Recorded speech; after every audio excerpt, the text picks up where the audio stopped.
தீப விவகாரம் தொடர்பாக திருப்பரங்குன்றத்தில் ஊர் பொதுமக்கள் சாலையில் அமர்ந்து உண்ணாவிரத போராட்டத்தில் ஈடுபட்டு வருகின்றனர்.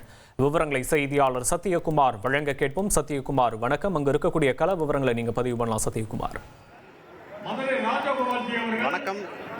திருப்பரங்குன்றம் மலை உச்சியில் இருக்கக்கூடிய தூணில் கார்த்திகை தீபம் ஏற்ற வேண்டும் என்று மதுரை எழுமலையை சேர்ந்த ராம ரவிக்குமார் என்பவர் ஏற்கனவே வழக்கு தொடுத்திருந்தார்.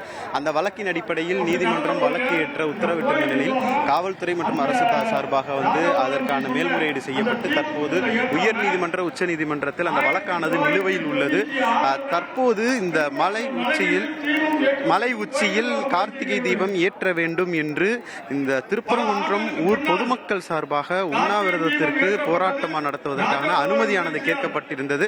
ஆனால் காவல்துறை தரப்பில் முதலில் அந்த அனுமதி மறுக்கப்பட்டிருந்த நிலையில தற்போது அதற்காக மதுரை உயர் நீதிமன்றம் சென்று அங்க அனுமதி பெற்று தற்போது இந்த உண்ணாவிரத போராட்டமானது நடைபெறுகிறது.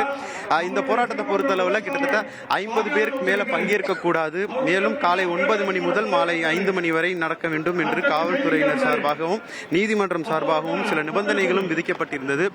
தற்போது இது தொடர்பாக இந்த போராட்டத்திற்கு அந்த உண்ணாவிரதத்திற்காக நீதிமன்றம் சென்று அனுமதி பெற்ற அந்த மனுதாரர் பிரபு நம்மிடையே இருக்கிறார். நம்ம அவர்கிட்ட கேட்கலாம். சார் வணக்கம். இப்ப இந்த போராட்டத்தில் உங்க முக்கிய கோரிக்கை என்னவா இருக்கு சார்? மலை உச்சியில் இருக்கக்கூடிய தீபத்தூர்ல தீபம் ஏற்றணும் அப்படின்றது தான் எங்க முக்கியமான கோரிக்கை.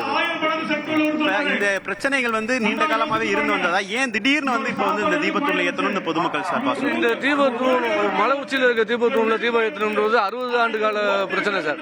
60 ஆண்டு காலமா சில இயக்கங்கள் இதுக்காக போராடி இருக்குது. பொதுமக்கள் நாங்க போராட்டத்தில் ஈடுபட்டது இல்லை. இப்ப என்னன்னா உயர் நீதிமன்றமே உத்தரவு கொடுத்திருக்கு.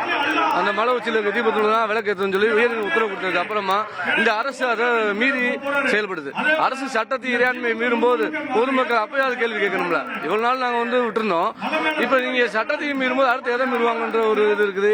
எங்களோட அடிப்படை உரிமை பாதிக்கப்படுறதுனால தான் தன்னெழுச்சியா கிராம பொதுமக்கள் திருப்பூரத்தை சேர்ந்த பொதுமக்கள் எந்த இயக்கம் சாராம இயக்கம் உள்ள கட்சி இல்ல, கட்சி அடையாளம் இல்லாம உள்ளூர்ல பல கட்சிகள் இருப்பாங்க. இருந்தாலும் கூட அந்த அடையாளம் இல்லாம இங்க ஒத்துழைப்பு கொடுக்கணும்னு சொல்லியிருக்காங்க சார். இப்ப நீதிமன்றம் சார்பா இந்த உண்ணாவிரதத்துக்கு என்ன மாதிரி நிபந்தனைகள் கொடுக்கப்பட்டிருக்கு? நீதிமன்றம் சார்பா யாரையும் தனிநபரையும் தாக்கி பேசக்கூடாது, அரசியல் சாயம் இருக்கக்கூடாது, 50 பேருக்கு மிகாம கூட்டம் வச்சுக்கணும், மந்திரங்கள் மைக் யூஸ் பண்ணலாம், இந்த மாதிரி நிபந்தனைகள் கொடுத்துருக்காங்க சார். இது தொடர்பாக மேலும் நம்மிடையே அந்த போராட்டத்தில் இருக்கக்கூடிய ஒருவரிடம் கேட்கலாம். சார் வணக்கம். இப்ப இந்த போராட்டத்தில் உங்க முக்கிய கோரிக்கை என்னவா இருக்கு? இதுல எந்த அமைப்புகள், ஏதாவது பொதுமக்கள்னா எந்த மாதிரி திருப்பரங்குன்றம் சார்ந்து இருக்கீங்க சார்? இந்த மாதிரி பொதுமக்கள் கேட்டீங்கன்னா திருப்பரங்குன்றம் உள்ளூர் மக்கள். திருப்பரங்குன்றத்தை சுத்தி மொத்தமே திருப்பரங்குன்றத்தை அடக்கமே 3 கிலோமீட்டர் தான். அந்த 3 கிலோமீட்டர் உள்ள மக்கள் தான் இப்ப போராடி இருக்காங்க, தவிர வேற யாரும் இல்லை. இன்னைக்கு எல்லாருமே நிறைய கட்சிக்காரங்க இருக்காங்க. அதனால அந்த அடையாளத்தை மறைச்சிட்டு நீ உள்ளூர்காரனா வாங்க, யாரு கட்சி அடையாளம் இங்க வரக்கூடாதுன்னு சொல்லி உள்ள பொதுமக்களை வர சொல்லியிருக்கோம். நாம் இப்போது பார்த்தோம், இந்த திருப்பரங்குன்றத்தில் மலை உச்சியில் இருக்கக்கூடிய தூணில் தீபம் ஏற்ற வேண்டும் என்று இந்த திருப்பரங்குன்றம் பொதுமக்கள் சார்பாக ஒரு பிரிவினர் தற்போது இந்த உண்ணாவிரத போராட்டத்தில் ஈடுபட்டு வருகிறாங்க.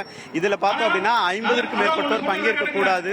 மேலும் எந்த தனிநபரையோ அல்லது ஒரு குழுவையோ தாக்கி கோஷங்கள் எழுப்பக்கூடாது, மந்திரங்கள் மட்டும் சொல்லிக்கலாம் அப்படின்னு சொல்லி அனுமதி வழங்கப்பட்டிருக்கு. மேலும் இந்த போராட்டத்திற்கு உண்ணாவிரத போராட்டத்திற்கு 50க்கும் மேற்பட்ட காவல்துறையினர் தற்போது பாதுகாப்பு பணியில் இருக்காங்க. ஆனால் இந்த கோவிலுக்கு சொல்லக்கூடிய பக்தர்கள் எந்தவித இடையூறும் இல்லாமல் தற்போது அவங்க கோயிலுக்கு போயிட்டு வரதை நம்மளால பார்க்க முடியுது. குறிப்பா இந்த போராட்டத்திற்கு ரஜினி ரசிகர் மன்ற சார்பாகவும் திருப்பரங்குன்றம் ரஜினி ரசிகர் மன்ற சார்பாகவும் அவங்க இந்த போராட்டத்துக்கு ஆதரவு அளிச்சிருக்கிறது குறிப்பிடத்தக்கது. ட்ரெண்ட ஃப்ரெண்ட் ஆக்கிக்கோங்க. தந்தி டிவியின் சப்ஸ்கிரைபர்ஸ் அண்ட் ஃபாலோவர்ஸ் குடும்பத்துல நீங்களும் இணையுங்க.